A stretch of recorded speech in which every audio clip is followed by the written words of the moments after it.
자, 이번엔 이 소식입니다. 김건희 여사의 도이치모터스 주가 조작 등 이 혐의 사건의 항소심 재판장이었던 신종호 서울고법 부장판사가요, 오늘 새벽에 법원 청사에서 숨진 채 발견되었습니다. 오늘 법사위에서도 이 사건이 언급이 됐어요. 만나보시죠.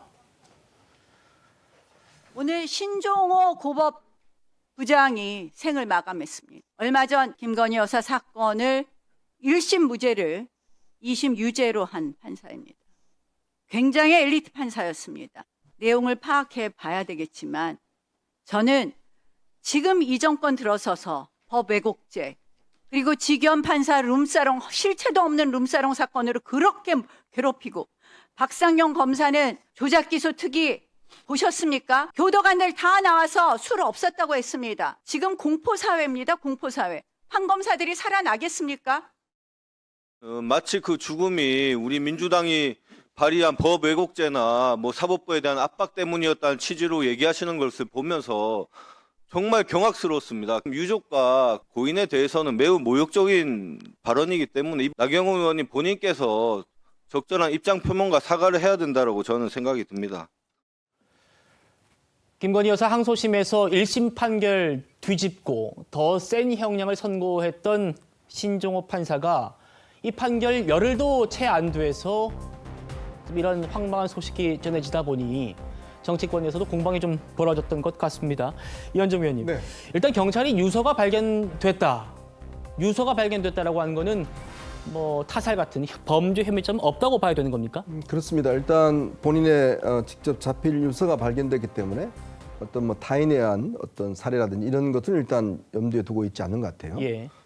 일단 극단적 선택으로 일단 보여지는데, 어제 아마 가족들이 연락할 때 연락을 잘 안 받았던 모양입니다. 저녁에 아마 퇴근을 하지 않고 법원에 있다가 이제 본인이 저런 선택을 한 것 같은데, 예. 지금 일단 뭐 나경원 의원은 몇 년 전에 이야기를 했지만 지금 공개된 일부의 어떤 뭐 유서 등등을 보면 그러니까 개인적인 이야기만 있지 사실상 어떤 판결이나 뭐 이런 부분에 대한 것들은 없다고 지금 전해지고 있습니다. 예. 그렇기 때문에 아직까지 뭐 이 신 판사께서 왜 이런 선택을 했는지에 대한 구체적인 이유가 나오지 않았기 때문에 이거를 어떤 뭐 정권의 책임이다 뭐다 이렇게 하기에는 굉장히 섣부른 판단인 것 같고, 어쨌건 지금 일단 김건희 씨에 대한 일단 항소심 판결, 이게 이제 아마 꽤 많은 힘들어했다, 또 여러 가지 스트레스를 많이 받았다라는 뭐 그런 전언들은 있습니다만은 아직까지 확인할 수는 없는 것 같습니다.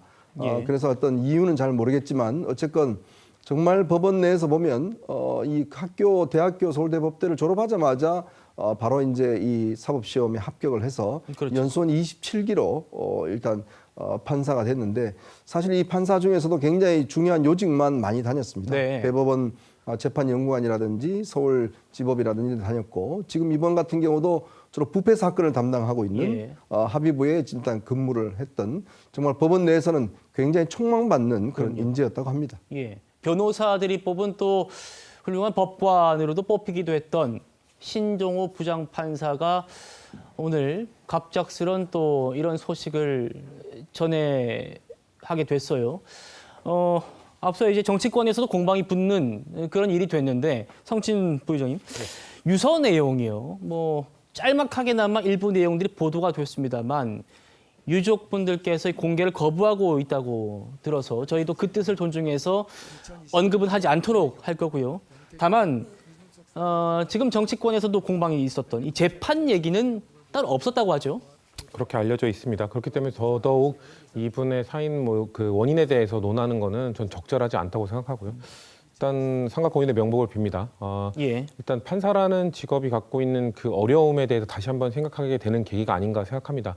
사법 권한, 그러니까 누군가의 유무죄를 판단한다는 권한이 상당히 어려운 권한이거든요. 누군가의 이 법적 그 판단을 내리는 거에 대해서 늘 그 아마 깊은 사명감과 무게감을 느끼면서 일하셨던 분이 아닐까라는 생각이 들고요. 그만큼 엘리트 코스를 밟았다는 것 자체가 사법부 내에서도 촉망받고 또 인정도 받고 성실하게 임하셨던 분이 아닌가라는 생각이 들어서 더더욱 안타깝다는 말씀을 드리고요. 이런 안타까운 죽음을 정치적으로 이용하면 안 되겠죠. 그렇기 때문에 아까 우리가 봤던 영상에서 저는 나경원 의원 사과하셔야 된다고 생각합니다.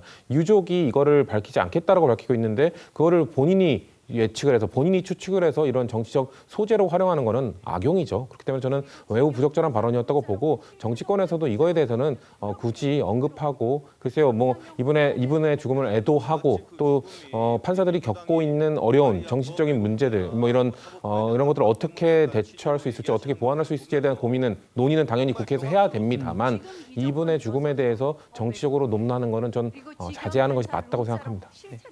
네, 뭐 그 말씀엔 동의하고요.